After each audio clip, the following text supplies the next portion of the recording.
Bonjour Sarah, Bonjour, merci d'avoir accepté l'invitation aujourd'hui. ravie. C'est vrai que ça fait un moment qu'on en parle. C'est vrai, depuis l'année dernière, je crois. Oui, Fin d'année oui, dernière. effectivement, Mm, oui, oui, c'est vrai. C'est vrai que depuis. Ah oui, ça fait déjà un an, mm. enfin presque. Oui. Mais bon, on va finir par y arriver. Merci d'avoir accepté l'invitation. L'idée, c'est aujourd'hui, c'est vraiment d'en savoir un petit peu plus sur toi, sur ton parcours et sur ta boîte actuelle. Tu nous updates un petit peu. Il y a eu beaucoup de changements récemment. Donc, si tu veux bien nous en parler. Ouais. Je peux Je te te laisse te présenter. présenter. Très bien. Donc, je suis Sarah Martineau, je suis cofondatrice d'IDETA avec Yanis Karjana qui s'occupait principalement de la partie technique. IDETA, on l'a créé en 2017, dans un marché où il y avait pas, il y avait de l'IA, il y avait de l'IA classique, mais l'IA générative n'était pas encore très connue et surtout pas très performante. Donc, on a créé une plateforme multi-IA qui permettait déjà de choisir l'IA qu'on souhaitait utiliser, Google, Microsoft, etc., ou de l'open source, et multicanal. Et ça, c'était le point d'entrée d'IDETA. Et donc, au fur et à mesure du temps, on a grossi le scope, on pouvait connecter des API, on pouvait créer des webbooks en no-code, beaucoup de choses dans la plateforme. En 2023, on a acquis une première société, une société concurrente qui s'appelle Clevi, qui était spécialisée dans les RH. Et ensuite, tout récemment, 2020, on est en 2024, septembre 2024, on vient de se faire acquérir par une société qui s'appelle Septéo. Et donc, l'idée, c'est de rester une filiale à part entière, spécialisée dans l'IA et de continuer notre travail d'acquisition client et de faire connaître l'IA au maximum d'entreprises. Et du coup, vous avez commencé de base avec l'IA générative ou juste avec l'IA classique? Ouais. Alors, au début, on a commencé avec de l'IA classique. Donc, c'était, pour ceux qui connaissent, c'était assez long et laborieux de Mm. créer un chatbot avec IA classique, parce qu'il fallait donner des phrases d'exemple, Mm. dire qu'est-ce qui se passait quand ça détectait telle intention, etc. Donc, c'était un travail très long, mais qui pouvait être très performant quand on y arrivait. Mais ça prenait un travail de plusieurs années, en vrai, pour construire sa base de connaissances. Là, maintenant qu'on a mis en place l'IA générative, donc de la même manière, on est multi-IA, donc ChatGPT, OpenAI ou Microsoft, Claude d'Anthropic, Gemini de Google, etc. De la même manière, notre client va pouvoir choisir son fournisseur et son modèle à l'intérieur de ce fournisseur, et à tout moment, il peut changer de modèle, ce qui va permettre Mm. d'être toujours au top des technologies, puisqu'on voit bien à l'heure actuelle, ça change tous les mois.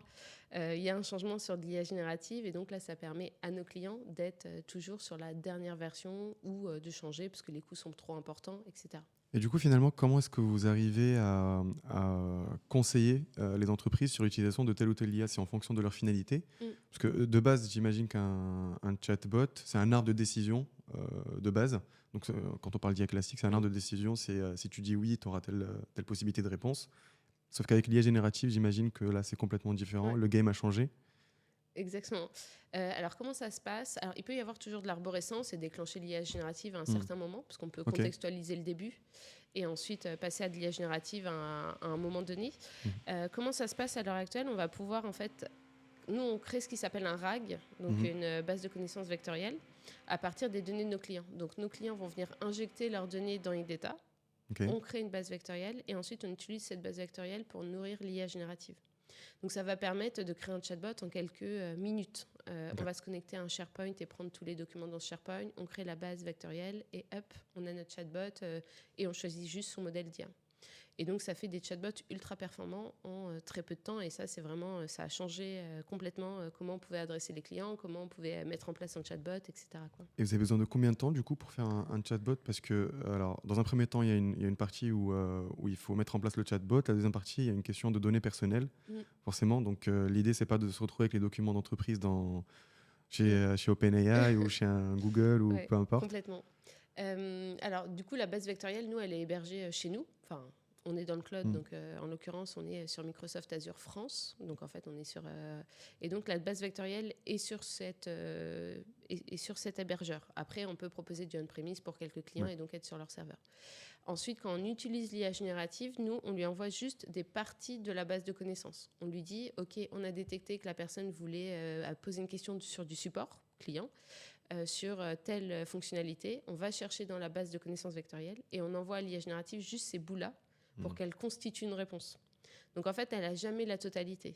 Et ensuite, que ce soit OpenAI, Microsoft Azure, OpenAI, Mistral, et quelques-uns, quand on fait nous, on utilise via API, en fait, ces modèles. Et quand on utilise ces modèles via API, ils garantissent le fait qu'ils n'utilisent pas les données qu'on leur envoie. Pour Donc, entraîner les modèles. exactement, Ouais. c'est pas le cas. Contrairement à quand on utilise en frontal ChatGPT, où là, si on n'a pas coché la petite case qui va bien, nos données seront réutilisées pour améliorer le modèle. Mais ce qui a du sens aussi, hein, c'est comme ça qu'on progresse. Mais en tout cas, dans le cas des entreprises, c'est pas le cas parce qu'on les utilise via API et c'est garanti par l'usage des API.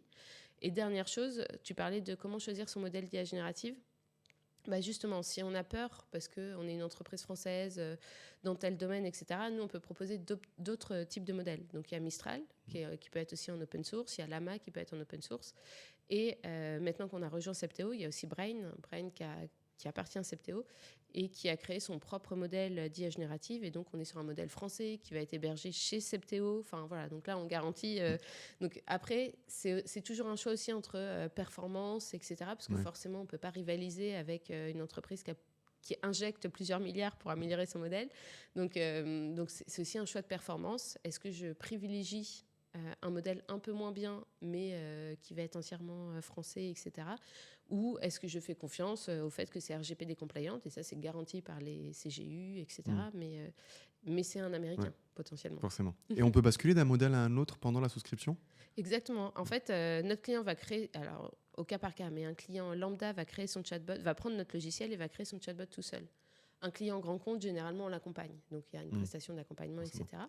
Mais ensuite, dans tous les cas, on le forme à la plateforme et il peut changer de modèle à n'importe quel moment. Et nous, donc, c'est notre rôle, par contre, de leur dire, attention, il y a un nouveau modèle qui vient de sortir, il est plus puissant. Ça reste sur votre fournisseur actuel, donc par exemple Microsoft Azure France. Et vous pouvez le changer si vous le souhaitez, c'est en un clic. Ok. Voilà. Et la métrique de facturation change aussi, j'imagine ? Alors, en fait, il y a plusieurs manières de faire sur IDETA. Soit on prend des crédits IA, IDETA, et donc, en fait, on a, par exemple, 1 200 € de crédit IA par an, et on va venir les consommer. Et en fonction du modèle qu'on choisit, on les consomme plus ou moins rapidement. L'autre manière de faire, c'est que nous, en fait, on n'est pas fermé au fait que le client mette sa clé d'API. Donc, par exemple, je ne sais pas, Transdev a une clé d'API Microsoft parce qu'ils utilisent Microsoft pour un autre service. Ils mettent leur clé d'API et ils seront facturés directement par Microsoft de leur crédit IA. Et donc, ça permet vraiment de s'adapter aux besoins du client parce qu'il y a plein de grands groupes qui ont déjà souscrit à ces offres-là et donc ils mettent leur propre clé. Ils n'ont pas besoin de crédit IA d'État. Mais du coup, ils ne pourront pas changer pour un Mistral. Ils pourront changer à l'intérieur de Microsoft, n'importe quel modèle à l'intérieur de Microsoft. Ok. Alors, pour être tout à fait transparent avec toi, ces notions de crédit sur des logiciels SaaS comme celui-ci, qui utilisent justement de l'IA générative ou qui font appel à des IA, c'est tout nouveau comme business model. J'imagine que c'est un business model qui a évolué avec le temps, notamment avec ChatGPT. Mais finalement, chez IDETA, un crédit IA, c'est quoi exactement ? Un crédit, c'est compliqué. C'est compliqué parce que... alors nous, forcément, on prend une marge dessus par rapport à ce que... Donc c'est pour ça que quand on est une entreprise qui a déjà des clés d'API, autant mettre sa clé d'API. Mais sur des crédits IA, parce qu'on est une petite entreprise ou une grosse et on veut pouvoir switcher, parce que c'est ça qu'on offre aussi d'un modèle à un autre, nous, comment on les calcule ? On va les calculer de manière très proche de ce que calcule un Microsoft Azure OpenAI. Et donc, ça va être lié au token. Et donc, un token, c'est une sorte de caractère, une sorte de mot. Et donc, nous, par contre, ce qu'on va faire, c'est qu'on va venir prévoir un petit peu quelle va être la taille du prompt, donc la taille des données, du prompt qu'on va envoyer, la taille aussi des données que nous, on va envoyer à partir de la base vectorielle, parce que forcément, ça vient grossir le prompt, et aussi la taille de réponse, parce qu'en fonction qu'on est sur du SMS avec un certain nombre de mots, etc. Et donc tout ça, on va être capable de dire à notre client, en moyenne, tu vas avoir besoin de 100 € de crédit IA par mois. Et donc nous, on prévoit donc 1 200 € et le client paye ces 1 200 €. Et généralement, on essaye de viser pour être un peu au-dessus et qu'il n'y ait pas de surprise pour le client. Et comme ça, l'année prochaine, il ne démarre pas à zéro, il repaye 1 200, mais il a en plus des crédits un peu plus. Donc, il y a un travail en amont qui est fait pour détecter le nombre de tokens ou de crédits qu'il pourra utiliser. Oui, parce que les clients aiment être sécurisés sur le montant final. Donc, en fait, on leur dit que ce sera à peu près tant. Exactement. Oui, forcément, j'imagine. Donc, on le prédit. Ok, d'accord, super intéressant.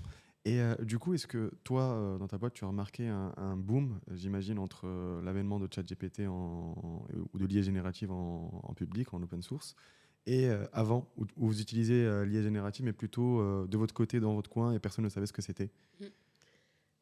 Alors, Comment est-ce que vous avez géré ça ouais. en interne? Alors, ce qui est assez drôle, par exemple, c'est que dans ma famille, quand j'expliquais mon métier, on me laissait plutôt tranquille et on comprenait pas. À post-ChatGPT, on a très bien compris ce que je faisais. On m'a dit, ah, c'est comme ChatGPT, ok. donc déjà, ça a permis, alors donc là, c'est propre à ma famille, mais même dans le milieu du travail, dans le milieu des entreprises, quand on se présentait, il y avait plus ce travail d'évangélisation qui était long, d'expliquer quel était le but du chatbot, comment ça fonctionnait, etc. Donc ça a énormément changé le process commercial. Quand on se présente, on sait ce qu'on fait et voilà. Donc ça a enlevé une énorme épine du pied et forcément, post-ChatGPT, il y a eu des tonnes de formations. Donc il y a eu un business qui a fait x2, x3 très rapidement sur Ça les vous a premiers beaucoup mois. aidé en croissance aussi. Ça nous a beaucoup aidé en croissance. Et nous, en fait, le choix un peu risqué, audacieux qu'on avait fait d'être multi-IA, qui rendait la plateforme complexe. Parce que, au final, on a été récompensés parce que vu qu'il y a eu l'IA générative, nous, on les a juste insérés comme des nouveaux modèles. Et donc là, on a pu arriver très rapidement à intégrer l'IA générative. En amont, on avait de l'IA générative dans la plateforme. Là où tous nos concurrents qui étaient nés à peu près en même temps que nous, parce que 2017, ça a été l'ère des chatbots, des créations d'entreprises de chatbots en tout cas, qui souffraient, parce qu'en fait, au final, le marché était pas si attractif que ça, et on était nombreux, etc. En fait, nous, on a pu un petit peu aller plus vite à ce moment-là. Et d'où le fait qu'on a pu commencer, on s'est dit, maintenant, on va contacter tous nos concurrents français, en tout cas, et commencer à agréger le marché. En se disant, en fait, eux, ils sont en souffrance, ils sont sur de l'IA classique. Et donc, nous, ça a été un boost commercial, mais un boost aussi côté concurrentiel, parce qu'en fait, très vite, on a pu le mettre en place et on a pu aller chercher nos concurrents. Et donc, si on ne s'était pas fait racheter par Septéo, on aurait sans doute acquis d'autres sociétés qui étaient dans le pipe. Et c'est pas dit qu'on le fasse d'ailleurs. Pas Oui, encore, oui. mais voilà. Peut-être dans le futur. Dans je le sais futur. Ok, super intéressant. Si on revient un petit peu plus en amont, d'où est venue l'idée de créer un chatbot, l'idée de base? Alors l'idée de base, donc moi j'ai travaillé dans des entreprises au préalable. J'ai travaillé dans une entreprise où je faisais du trading algorithmique, donc je faisais du code pour passer des ordres d'achat en bourse. Ensuite j'ai travaillé dans un cabinet de conseil en stratégie qui s'appelle Equimetrix, où je faisais des modèles aussi prédictifs, mais plutôt pour des grands groupes, donc AXA, Direct Assurance, Air France, etc. Et en fait, à l'issue de ça, j'avais toujours voulu monter ma boîte, mais à l'issue de ça, donc Equimetrix ouvrait des bureaux à New York. J'étais pas prise pour ouvrir ces bureaux-là. Donc je me suis dit, OK, c'est le moment pour lancer mon entreprise. Parce que je voulais le faire, etc. Et avec l'idée en tête de me dire, l'expérience client, à l'heure actuelle, elle est laborieuse, pour moi en tout cas, en magasin et sur Internet. En magasin, parce que quand je vais dans un magasin, il y a un vendeur qui me saute dessus et qui me propose des articles. Et moi, je suis plutôt timide. Donc en fait, le vendeur, je le fuyais et je me retrouvais à presque accepter l'article parce qu'il me disait, ah, ça vous va bien, etc. Alors que je le regrettais. Donc en fait, j'aimais pas trop aller en boutique. Et en même temps, en vente en ligne, c'est aussi laborieux. Parce qu'en fait, quand on va sur un site de e-commerce, il y a 15 000 pages. Il faut être très patient, ce qui n'est pas non plus ma force. Donc l'idée, c'était de se dire, on va créer un sales bot, un faux vendeur en ligne qui va t'aider à trouver ce qu'il te faut. Tu lui dis, je veux des lunettes de telle sorte, etc. Il t'en propose, tu dis que tu aimes ou tu n'aimes pas, et ça converge vers le produit de ton choix. Et donc, l'idée, c'est parti de là. J'ai monté mon entreprise, j'ai participé à un hackathon où j'ai rencontré Yanis Karjana, qui lui avait déjà travaillé sur des projets de chatbot. Et donc là, je me suis dit, OK, c'est un chatbot en fait. Et il avait déjà une prémisse de plateforme. Et donc, on s'est associés, on a travaillé pour un premier client qui s'appelait Toutes Lunettes. Ensuite, pour Voyage Privé, où l'idée, c'était sur Facebook, pour trouver des voyages. On disait j'aime ou j'aime pas sur des voyages et ça convergeait vers le voyage de ses rêves, mais en chat.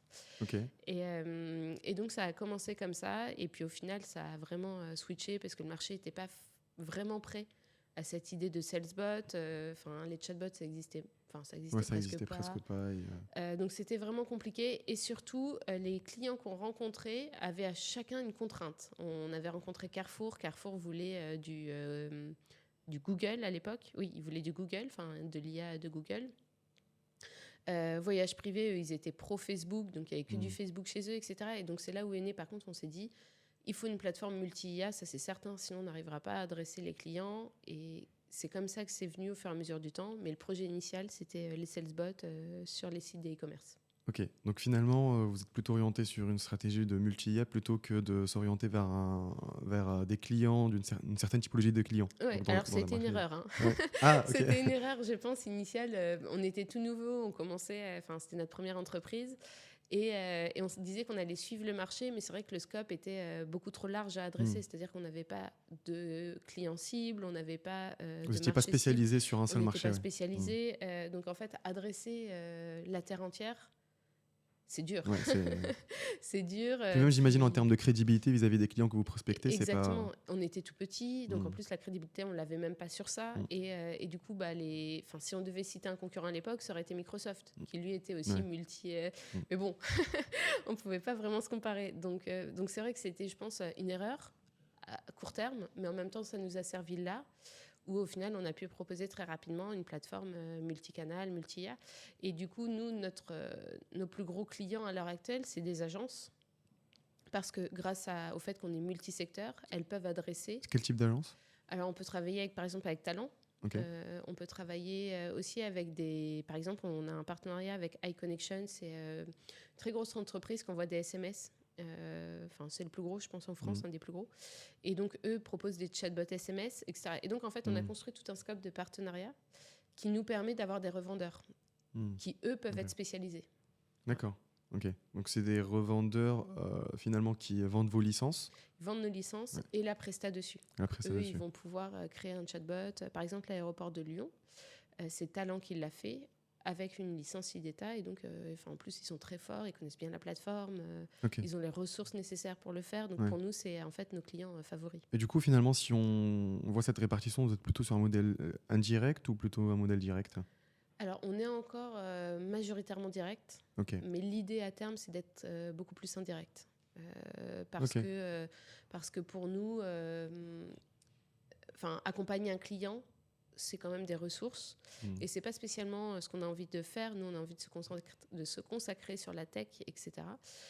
Donc, par contre, on s'adosse à des agences et même quand c'est du direct, on aime bien pousser une agence et leur dire on travaille régulièrement avec Smile ou Talent ou X.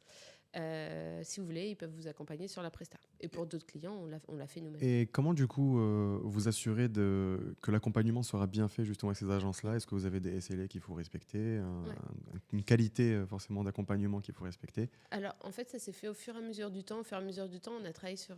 déjà, on les a formés à la plateforme. Donc ça, il y a une formation obligatoire. On a des cours aussi sur Udemy pour venir apprendre à utiliser la plateforme. Et après, de toute façon, on ne les lâche pas. C'est-à-dire que, par exemple, pour l'aéroport de Lyon, on est rentré avec eux sur l'aéroport de Lyon. Et nous, à un moment, on reprend le bébé. C'est-à-dire qu'ils ont fait la partie prestation de service, mais toute la partie accompagnement et maintenance, ça va être nous. Donc, on est là au moment du setup, du projet, du kick-off. Par contre, on ne fait pas la presta. Et ensuite, on revient au moment du run où on rentre. Et donc, en fait, on voit bien le travail de suivi qu'a fait Talent, etc. Et on a des acteurs avec qui on aime bien travailler, d'autres moins. Et on pousse uniquement ceux avec qui on aime bien travailler régulièrement. J'imagine qu'avec le temps, du coup, vous avez commencé à cibler les acteurs avec qui vous voulez travailler Exactement. Et d'autres pas spécialement. Pour revenir un peu au chatbot, aujourd'hui, finalement, est-ce que vous êtes les seuls justement à avoir ce modèle-là où vous pouvez switcher d'une IA à une autre, ou c'est quelque chose qui est quand même assez répandu? Alors, je pense que c'est peu répandu. Aussi parce qu'au final, le client n'a pas forcément, à part les grands comptes, il n'a pas forcément envie de savoir avec qui il travaille. Nous, on fait aussi de la vente en ligne. Et c'est pas on a beaucoup d'utilisateurs, mais ce n'est pas notre source financière. Quand tu dis vente en ligne, directement sur notre site. Directement sur notre site, tu peux prendre la plateforme en version test. Il y a une version gratuite. Et ensuite, quand tu as passé un certain nombre de conversations, tu passes en ligne, etc. On a 35 000 utilisateurs un peu partout dans le monde, donc on a quand même un scope important, mais une grande majorité en free. Donc ça ne change pas nos revenus. Par contre, ça permet de débugger très rapidement la plateforme. On a une nouvelle fonctionnalité, on la lance. Il y a forcément parmi les 35 000 personnes quelqu'un qui va trouver la faille. Et donc, ça permet surtout de débugger potentiellement des nouvelles fonctionnalités. C'est un moyen d'onboarder. Finalement, c'est des petites boîtes qui commencent à tester, j'imagine, ce format-là. Exactement. Et c'est aussi eux qui font le plus de com. C'est-à-dire qu'en fait, sur YouTube, tu vas pouvoir voir des vidéos d'utilisateurs d'IDETA. Et donc ça, c'est assez drôle, mais c'est vraiment... cet effet masse apporte du marketing. Et, Ça vous rend service exactement, d'une manière indirecte. Exactement, ouais. Et je me souviens plus de ta question initiale, puisqu'on a été sur ça, mais sur la vente directe, indirecte. Mais du coup, quelle partie précisément? Je sais plus Tu sais maintenant. plus, non. En t'écoutant, je sais plus. Non, mais super intéressant. Et aujourd'hui, du coup, comment est-ce que vous arrivez à être à jour sur les dernières fonctionnalités des nouvelles IA? Comment est-ce que vous arrivez à conseiller aussi les entreprises de switcher d'un modèle à un autre et vous assurer justement que c'est vraiment ce modèle-là qu'il leur faut et pas un autre? Ouais. Tout récemment, on a construit une fonctionnalité dans la plateforme qui s'appelle la fonctionnalité benchmark, où en fait là, on va pouvoir insérer toutes les questions-réponses qu'on souhaite avoir en temps classique. Donc l'entreprise va mettre, je sais pas, une vingtaine de questions-réponses. Et il va pouvoir changer d'IA et voir qu'est-ce que l'IA aurait répondu sur chacune de ces questions et noter la réponse. Et donc, ça permet à tout moment, si on leur dit, utilisez plutôt, là, GPT-4o vient de sortir une nouvelle version passée sur sur celle de novembre. Ils vont, avant de la mettre en place dans leur bot, aller dans la partie de benchmark, changer le modèle, faire live, voir les réponses de l'IA et les valider. S'ils ne les valident pas, ils restent sur l'ancienne version, ou ils peuvent en tester une autre. Après, on a aussi, dans cette partie benchmark, on va aussi pouvoir tester son prompt, si on a envie de modifier un petit peu comment le chatbot parle. Donc en disant, tu utilises le vouvoiement, c'est plus la volonté de l'entreprise, on dit tu utilises le tutoiement. On va pouvoir le tester, toujours dans la partie benchmark. Et on a aussi des variables qu'on va pouvoir personnaliser, puisqu'en fait, le propre de l'IA générative, c'est qu'elle peut être très créative. et donc, en fait, il y a des variables qui s'appellent la présence penalty ou la température, qui vont permettre de dire à l'IA, plus on va être proche de 0, plus ça veut dire que l'IA n'a pas le droit d'inventer. Et donc, si elle n'a pas la réponse dans la base vectorielle, elle doit dire qu'elle ne sait pas. Et donc ça permet de donner le niveau de créativité de l'IA. Et pour certains cas d'usage, c'est important d'avoir de la créativité. Par exemple, nous, on peut faire aussi de la réponse aux commentaires sur les réseaux sociaux. Donc, par exemple, un follower dit j'adore cette vidéo, l'IA doit répondre. Là, on va mettre une créativité au top, parce que le but, de toute façon, c'est pas de venir donner du contenu sur un logiciel ou etc., ou c'est pas du RH. C'est par contre super Maxime, si tu veux en savoir plus, va sur etc. Il répond directement au nom du compte de l'entreprise? Il répond au nom du compte de l'entreprise, oui. Ok, d'accord. Super intéressant. Voilà. Ok. Et du coup, à part c'est si facile que ça de changer de switcher sur la plateforme du coup d'une IA à une autre? C'est en un clic. C'est en un clic. Donc ça, c'est vraiment très simple. Après, la question, c'est quelle IA je choisis. Sachant que même à l'intérieur, si je reprends l'exemple de ChatGPT 4o, tu as le ChatGPT 4o de juillet, le ChatGPT 4o de novembre. Et donc après, c'est plutôt... et c'est là où nous, pour les clients grands comptes, on va être force de proposition en leur disant attention, le Customer Success va contacter le grand compte en disant il y a un nouveau modèle, je pense que ça peut être pertinent pour vous, etc. Et est-ce que toi, tu vois vraiment une réelle différence entre les différentes versions de ChatGPT, si on prend l'exemple de ChatGPT ou de Gemini ou peu importe? Parce que sur les démos, on voit que c'est révolutionnaire d'une version à une autre, alors que finalement, en day-to-day, quand on l'utilise, on se rend compte que peut-être que ça a été survendu. Enfin, je sais pas comment tu... Alors, moi, je trouve que globalement, on voit une réelle différence. Mais globalement, c'est... Sur de la compréhension, sur de la logique, par exemple, si tu lui dis si la personne, adapte ta réponse à la langue de la personne, ça sur certains modèles, c'est pas compris. Néanmoins, il y a quand même eu des modèles où, de mon point de vue, il y a eu ça a été survendu et c'était pas au rendez-vous. Je pense par exemple à Strawberry, le modèle de OpenAI, où soi-disant ça devait révolutionner, c'était le modèle le plus intelligent, doué en mathématiques, etc., où là, à la sortie, on l'a testé et de mon point de vue, c'était moins bon que les modèles précédents, quoi. Et donc oui, il y en a qui sont complètement survendus et forcément, quand on fait une démo ou une visio, c'est vrai qu'on choisit les meilleurs, les meilleurs points. Et donc celui-là particulièrement, de mon point de vue, a été survendu. Mais sur les derniers modèles, il y a quand même un gap énorme entre... nous, par exemple, pour certains clients qui voulaient faire attention au prix, parce que forcément, ça a un coût, et qui utilisaient du ChatGPT 3.5, ça, par rapport à un 4o, Mais il n'y a pas Oui, photo. Il n'y a forcément. vraiment pas Ouais. photo, quoi. Et du coup, les dernières versions utilisent beaucoup plus de tokens, j'imagine. Ouais, alors pas forcément, parce que par exemple, on a le 4O mini, Oui. où ils ont fait un gros travail pour réduire, Optimiser pour la optimiser. consommation.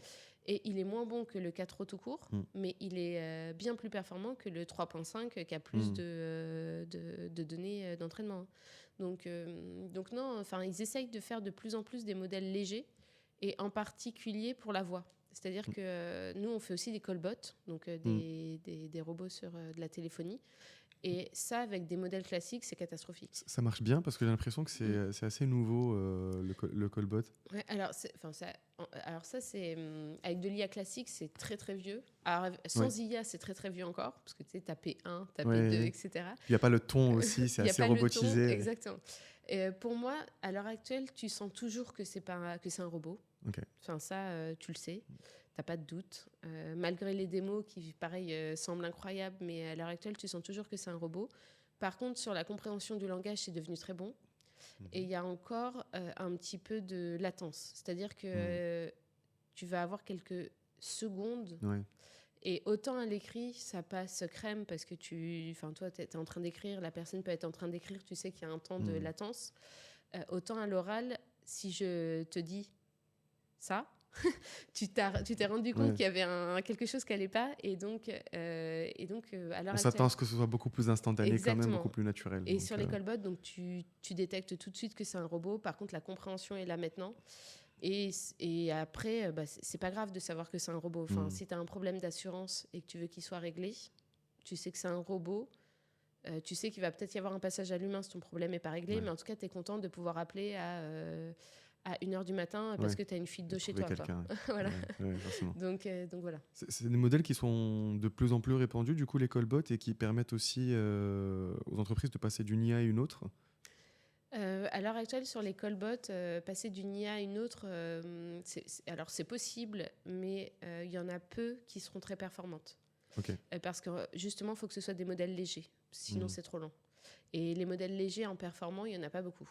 Et il va y avoir, sauf si elle est entraînée sur un cas spécifique. Si tu entraînes un chatbot uniquement sur, je sais pas, les dégâts des eaux, tu peux avoir un tout petit modèle qui sera bon.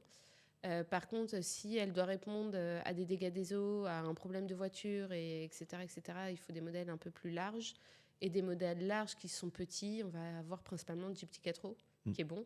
Sinon, il faudra être sur de l'IA classique. Ok. Donc, on remarque aussi, c'est une réflexion que je m'étais faite, c'est on s'oriente un peu plus vers des IA qui sont beaucoup plus spécialisées. Comme tu le disais, justement, un chatbot ou un callbot qui est spécialisé sur les dégâts des eaux ou quoi que ce soit. Et sur une grosse boîte ou sur une grosse entreprise, est-ce que tu penses qu'on devrait avoir plusieurs chatbots spécialisés ou un seul qui est généraliste ? Nous, ce qu'on fait pour les grands groupes, c'est qu'en fait, ils vont avoir une arborescence de bots. C'est-à-dire qu'il y a un bot au-dessus, dont le seul but, parce qu'en fait, il n'y a qu'un seul point d'entrée, mais le seul but de ce bot, c'est de détecter à quel bot il va envoyer la question. Donc en fait, il détecte que c'est un dégât des eaux, il envoie un autre bot qui est spécialisé dans le dégât des eaux. Il détecte que c'est du support client sur telle chose, etc. Et donc ça, par contre, ça fonctionne bien parce que avoir plusieurs bots, c'est dur à gérer. Ouais. Par contre, avoir un bot qui envoie vers le bon bot pour le client ou pour quand on appelle, ça se passe beaucoup mieux. Et aussi, généralement, ce n'est pas les mêmes équipes qui vont venir continuer d'améliorer la base de connaissances du bot. Et donc, ça permet de bien diviser les équipes en... Eux, ils vont gérer le support de niveau 1. Eux, ils vont gérer le support, etc. Et en fait, chacun va entraîner sa base de connaissances par équipe. Et ça fonctionne plutôt bien. Il y a de la maintenance sur des chatbots ou pas spécialement ? Il peut y avoir de la maintenance. En fait, il y en a quasiment tout le temps en réalité, sauf si tu fais un chatbot de lead acquisition sur un site web, où là, non.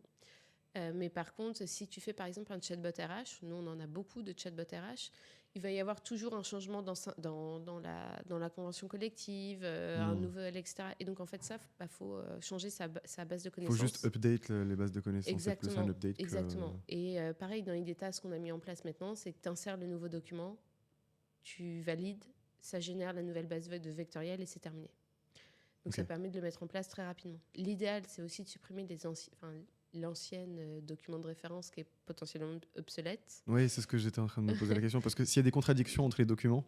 S'il y a des contradictions entre les documents, généralement, ce qu'on conseille de faire, parce qu'on peut tout paramétrer dans Ideta, mais ce qu'on conseille de faire, c'est de donner à l'utilisateur final les dates des documents et qu'est-ce que dit le document.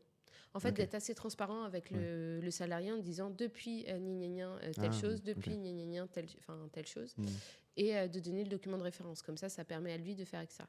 L'autre chose qui est possible de faire, c'est de dire à l'IA quand il y a une ambiguïté, de ne pas répondre. Et de dire, je ne sais pas, orientez-vous vers votre service RH. Donc on ne prend pas de risque et on préfère dire qu'on ne sait pas et orientez-vous vers le service RH. Dans le RH, c'est souvent le cas. On préfère que le bot ne réponde pas plutôt que répondre à quelque chose d'obsolète. Oui, parce que j'imagine que ça peut générer beaucoup de problèmes derrière. Exactement. Surtout si c'est des questions de paye ou de... Ouais, il peut y avoir des problèmes. Alors, il peut y avoir des problèmes, légaux. Ouais,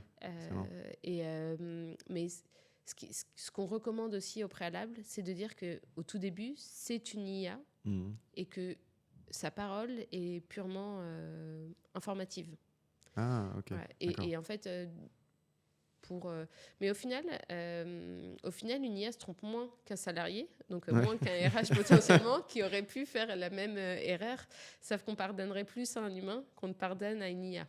On se dirait, oui, c'est n'importe quoi, alors qu'un humain, on va dire, bon, bah, ça arrive, il n'était pas au courant de la dernière convention, etc. Donc ça, c'est assez drôle aussi, l'exigence de l'humain par rapport à un robot, vis-à-vis en comparaison à un humain, quoi. Tu penses qu'on sera de plus en plus indulgent avec les IA ou pas spécialement ? Je sais pas. Moi, je me suis surprise alors de moins en moins, mais au tout début de ChatGPT, je lui disais merci ou bonjour, ce qui était complètement ridicule. Mais je sais pas si on va devenir plus indulgent ou si au contraire on va être de plus en plus exigeant. Oui, exactement. Je pense qu'on va être de plus en plus exigeant. Il y a aussi un effet psychologique où on a des high expectations par rapport aux IA, alors que finalement, je pense qu'on les idéalise dans le sens où on pense qu'elles sont beaucoup plus performantes que ce qu'elles ne sont réellement. Et donc, ça crée un peu des fois cet effet de déception. Et je ne sais pas si c'est quelque chose qui va commencer à se nuancer avec le temps. Mais aujourd'hui, je pense que quand je parle à des personnes autour de moi, il y a beaucoup cette histoire de déception quand il n'arrive pas à répondre à telle ou telle question alors qu'il en a répondu à d'autres qui sont très complexes. Et qu'au final, je trouve ça un peu dommage. Parce qu'on oublie finalement qu'avant avant les IA, c'était presque impossible, qu'on n'avait pas un ChatGPT qui pouvait nous générer un email. un email ou une dissertation ou nous résoudre un problème de maths qui est assez complexe à partir d'une photo. Alors qu'aujourd'hui, c'est vrai que ça crée une déception qui est... Ouais, c'est vrai. En fait, et c'est pour ça que je pense qu'en fait, on va devenir de plus en plus exigeant. En fait, parce qu'on n'a plus aucune patience vis-à-vis de l'erreur ou vis-à-vis, etc. Donc c'est vrai. Et c'est marrant parce qu'en process commercial, pareil, je rencontre des entreprises qui potentiellement des fois sont loin de la réalité IA. Et en fait, ils pensaient qu'il y avait quelque chose de magique et qu'en fait, en 2 secondes, tous leurs problèmes seraient réglés. Et en fait, je leur dis, non, mais en fait, là, vous avez X scope de salariés, il y a les salariés qui ont telle convention, l'autre, etc. Donc, en fait, vous ne pouvez pas avoir qu'un seul bot, parce qu'en fait, il va vous répondre sur l'autre convention, etc. Et ils me disent, mais c'est pas possible, pourquoi l'IA ne saurait pas faire ça ? Je fais, mais prenez rien qu'un humain, s'il ne sait pas que le salarié est sous telle convention, il ne va pas pouvoir lui répondre. Et en fait, il y a ce côté où en fait, on s'attend à ce que l'IA soit... beaucoup plus forte qu'un humain. Alors déjà, c'est pas le cas. C'est pas le cas, ouais. Et ensuite, elle n'a pas de réponse magique. Tout nécessite un peu de travail. Enfin, il n'y a rien dans la vie qui nécessite pas un peu de travail. Même quand on lui demande de répondre à une dissertation, enfin d'écrire une dissertation ou un email, avant, nous, on a eu un travail logique de lui demander qu'est-ce qu'on voulait avoir. Et ce travail logique, si on n'a pas été bon sur ce travail logique, l'IA sera mauvaise. Et généralement, d'ailleurs, elle se trompe parce que notre version initiale de la problématique n'était pas si logique que ça, de comment on l'a formulée, en tout cas pas pour un modèle comme ChatGPT. Et donc, alors je pense que c'est très humain, mais on met souvent la faute sur l'autre. Ouais, Et forcément. là, c'est encore plus Beaucoup facile plus parce simple, que ouais. l'autre n'est pas Ouais. un humain. Ouais.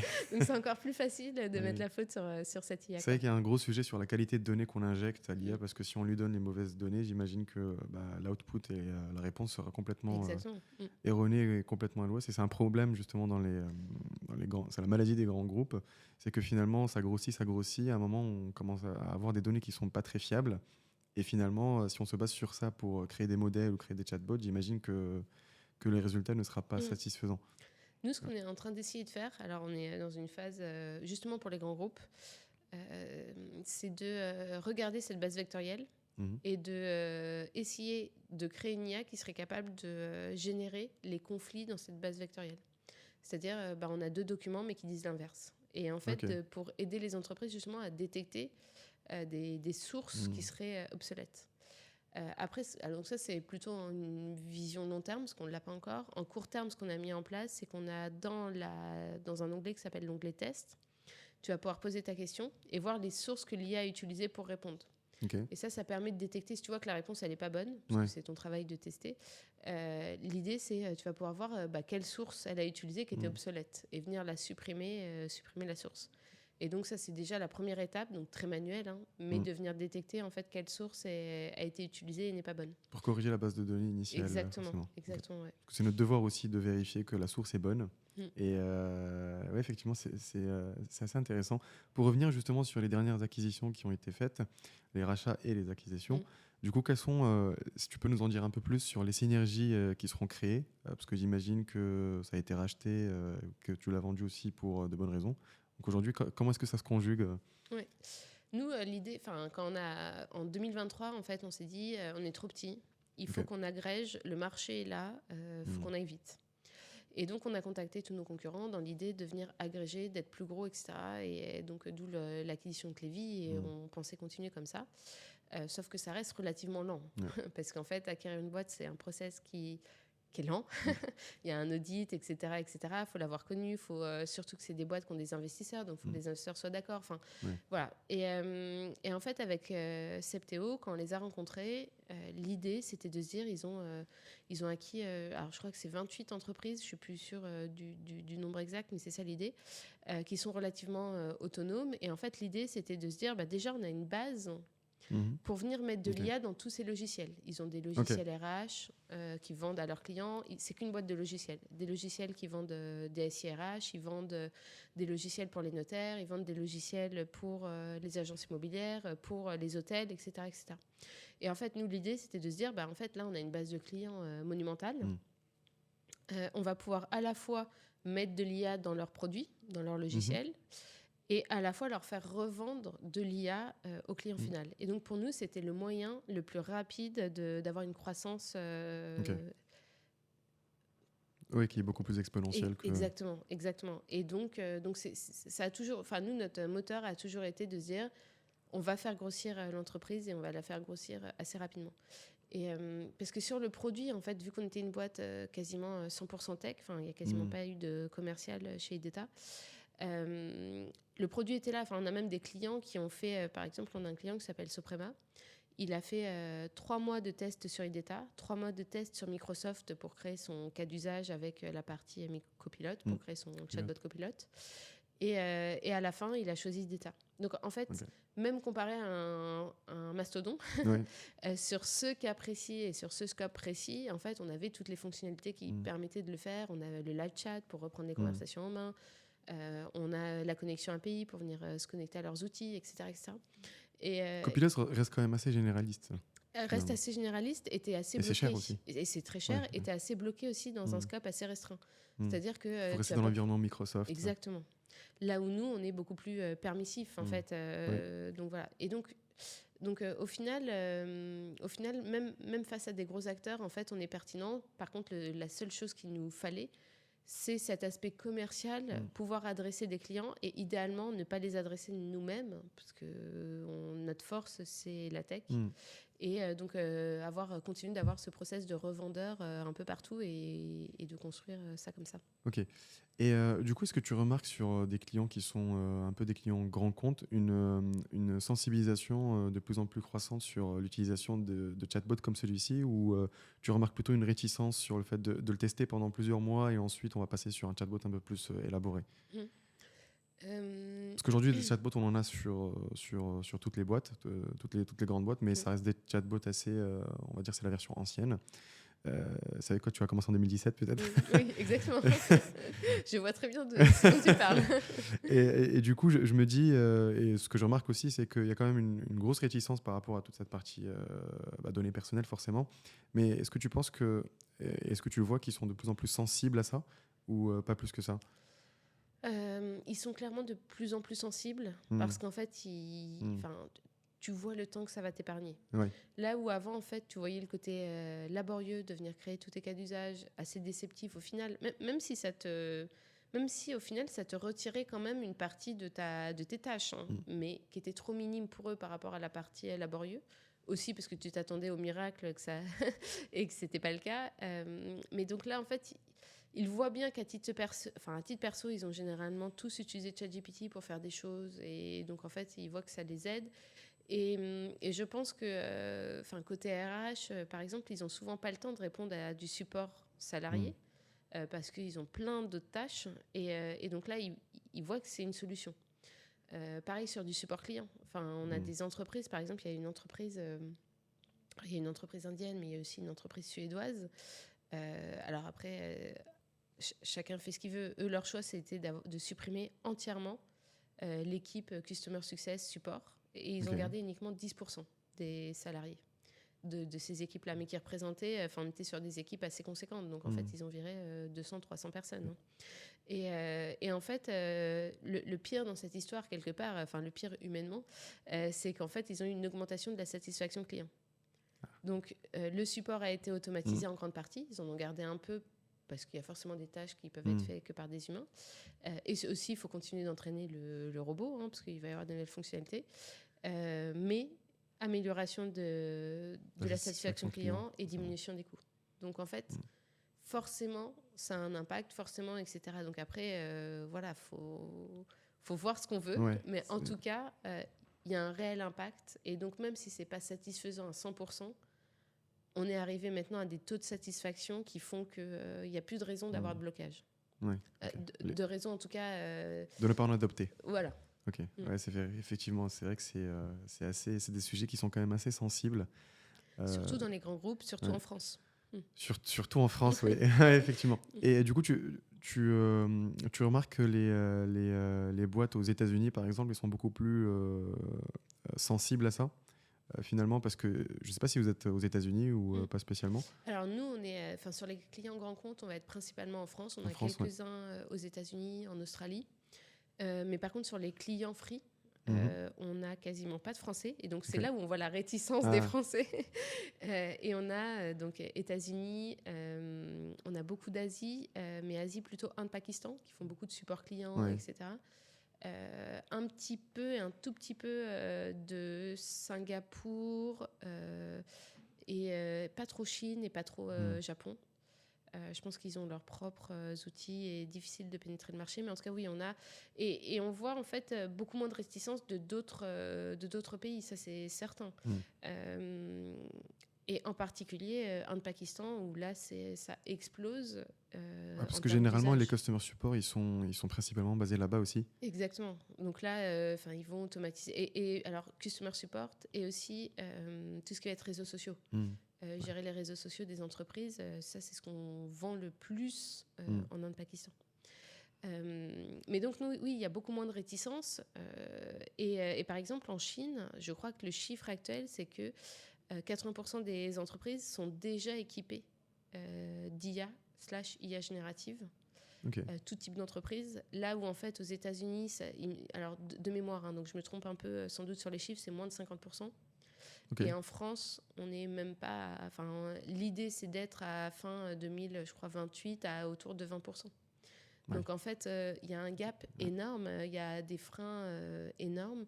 Mais ça n'empêche que quand même, ChatGPT a été un énorme accélérateur, quoi. Oui, oui. C'est vrai que je pense qu'il y a encore beaucoup de travail à faire en Mm. France avant de se développer beaucoup plus à l'international. Et ce qui est drôle en plus, particulièrement sur la France, c'est que pour autant, par contre, en entreprise d'IA, Ouais. on en a beaucoup. On en a beaucoup, oui. Oui, c'est vrai. Donc en fait, Oui. c'est assez drôle parce que le marché n'est pas forcément très actif. En tout cas, alors, il est de plus en plus, mais c'est pas le plus actif. De moins en moins accessible, mais Et- il y a des entreprises qui... exactement, exactement. Ouais. C'est vrai qu'on en voit de plus en plus, hein. J'en ai Mm. rencontré pas trop mal. Bon, après, sur tout type d'IA, pas juste de l'IA Oui, oui. générative, hein, forcément. L'IA générative, c'est un peu le truc un peu à la mode en ce moment, Oui, j'ai envie de dire. Mais c'est vrai qu'il y en a qui sont beaucoup plus sur de l'automatisation, de la RPA.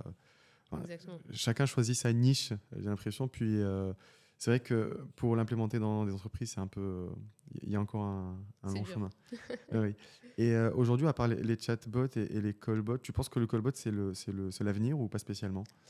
Alors, je pense que c'est l'avenir Ok. parce que on est de plus en plus feignant et en Ouais. fait, même écrire sur ChatGPT, ça peut être compliqué. Alors bon, après, maintenant, il y a la version vocale aussi sur mobile. Ouais. Mais même sur les nouvelles générations, on voit les WhatsApp, Ouais. c'est du vocal, etc. Donc je pense que clairement, les callbots, c'est l'avenir. La problématique des callbots à l'heure actuelle, c'est la lourdeur des modèles, Mm. donc les petits temps de Mm. latence, mais qu'on peut accepter. Ouais. C'est la voix qui va rester un petit peu... Alors, elle s'améliore, hein, mais un petit peu robotisée. Et quand je dis ça, je pense qu'à échelle 6 mois, ça va Ça changer. va Hein. Enfin, changer. ça change très vite. Hein, Mm. donc, on n'est pas sur des échelles de temps très longs. Et le dernier point du problème de la voix, et qui existe aussi avec l'humain, c'est l'écriture. C'est-à-dire que potentiellement, tu fais une réservation pour un hôtel. Je veux dire, c'est Sarah Martineau, je vais venir réserver pour un hôtel. Comment il va écrire Martineau? Et c'est la même Ouais. chose avec un humain. C'est qu'en Mm. fait, dès qu'on va avoir un identifiant sur des noms propres, ça va être problématique pour une IA, surtout pour Mm. une IA qui est entraînée sur des données qui sont souvent pas françaises. Ouais. Donc un Ouais, c'est vrai que- Martineau, moi c'est EAU, ça va être un peu compliqué. Enfin, il Mm. va pas l'écrire comme ça, a priori. Et encore, moi c'est un cas simple, si on est sur des consonances asiatiques, Ouais, ça va être un peu plus ça va être compliqué. encore plus compliqué, etc. etc. Et donc au final, ça va être la problématique. Et en fait, je pense que pour passer à 100% des callbots, va être en capacité de venir les entraîner avec justement des call centers, Mm. où le rôle du conseiller au call center, ça va être de dire Martineau, EAU. Enfin, Mm. Ouais. et ça, on n'en est pas encore là. Ok. Bah, les callbots aussi, ils seront connectés, j'imagine, à Salesforce. Enfin, il y aura des API et donc ils pourront aller chercher et détecter l'information. Et donc, Oui, mais il faut que la personne soit référencée. ouais. Mais oui, il faut Ok. qu'elle soit déjà cliente, etc. Et après, on peut passer par des identifiants. Et après, nous, ce qu'on Mm. propose aussi à nos clients, c'est de venir valider la réponse par un envoi de SMS ou autre. Mm. Donc, en fait, Ouais. de dire est-ce que votre nom, c'est bien telle chose? Est-ce que l'identifiant qu'on a noté, c'est bien 01, 12, 18, 11, etc.